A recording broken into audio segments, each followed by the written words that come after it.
Bapak Ibu sekalian, harta itu dibagi tiga. Satu, ada harta yang dimakan, ujungnya jadi kotoran, mohon maaf. Yang kedua, harta yang disimpan, ujungnya jadi tabungan. Kalau kita mati jadi apa? Jadi warisan. Kalau anak kita soleh, jadi kebaikan. Kalau anak kita salah, jadi rebutan sengketa. Betul Cik? Betul. Tapi ada yang ketiga, harta yang disedekahkan di jalan Allah, itulah yang akan mengantarkan kita untuk berjumpa dengan surganya Allah Subhanahu wa ta'ala. Maka sebelum ajal menjemput kita, ketika kita diizinkan oleh Allah mendapatkan harta, sedekahkan harta kita di jalan Allah.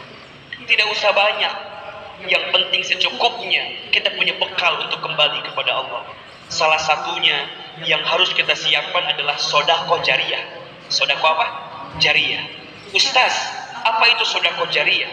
Sedekah jariyah itu sedekah yang kita keluarkan waktu hidup, tapi pahalanya akan terus mengalir walaupun kita sudah wafat.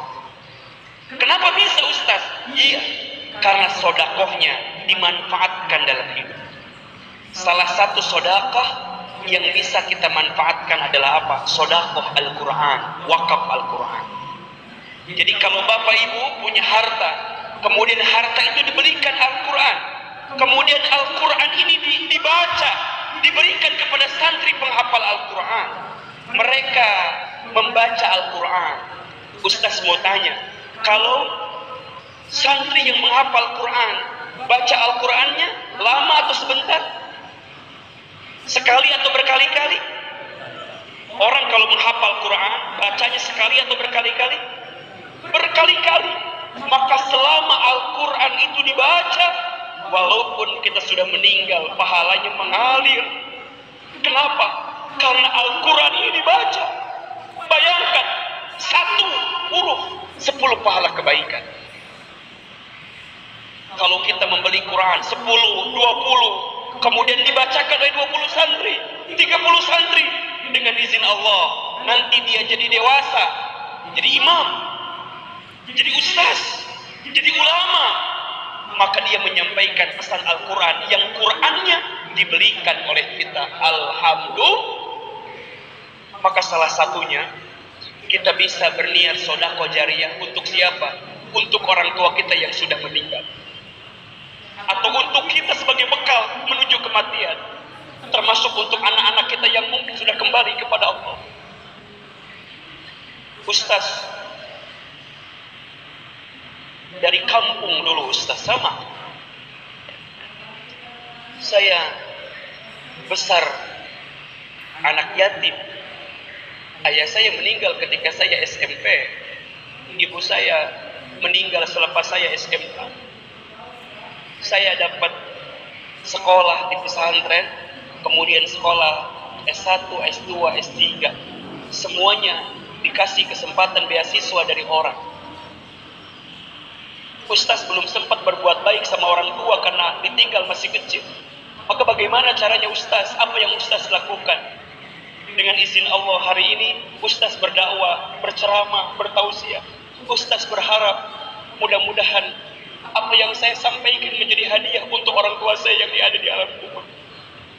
Saya berharap apa yang saya sampaikan menjadi kado untuk orang tua kita di alam kubur.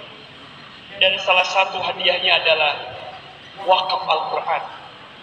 Ustaz menghafal Quran, Ustaz belajar Quran, Ustaz sedekahkan Al-Quran. Jadi kalau ada yang dibaca Al-Quran dari sedekah kita, insya Allah itu akan sampai untuk orang tua kita di alam kubur. Semoga kita yang masih punya orang tua, sayangi orang tua kita, muliakan orang tua kita. Tapi jika yang sudah tidak ada, sama seperti Ustaz, doakan orang tua kita, lanjutkan kebiasaan baik orang tua kita, dan sedekahlah, niatkan untuk orang tua kita. Insya Allah, jika itu yang bisa kita hadirkan, kita akan mendapatkan keberuntungan dalam hidup kita. Harta tidak akan dibawa mati, tapi tergantung bawanya seperti apa. Karena ada orang yang dilapangkan kuburnya karena apa? Karena sedekah. Ada orang yang diringankan hisab kuburnya karena apa? Karena sedekah. Apalagi sedekah jariah, sedekah yang terus mengalir. Salah satunya wakaf Al-Quran. Semoga kehadiran Ustaz siang ini memberikan pencerahan sekaligus pengingat yang bisa melembutkan hati kita. 4 hal yang bisa dibersihkan dengan 4 hal. 1, tubuhmu dibersihkan dengan puasamu. 2, dosamu dibersihkan dengan taubatmu. 3, hatimu dibersihkan dengan zikirmu. 4, hartamu dibersihkan dengan infak sedekah. Semoga bermanfaat.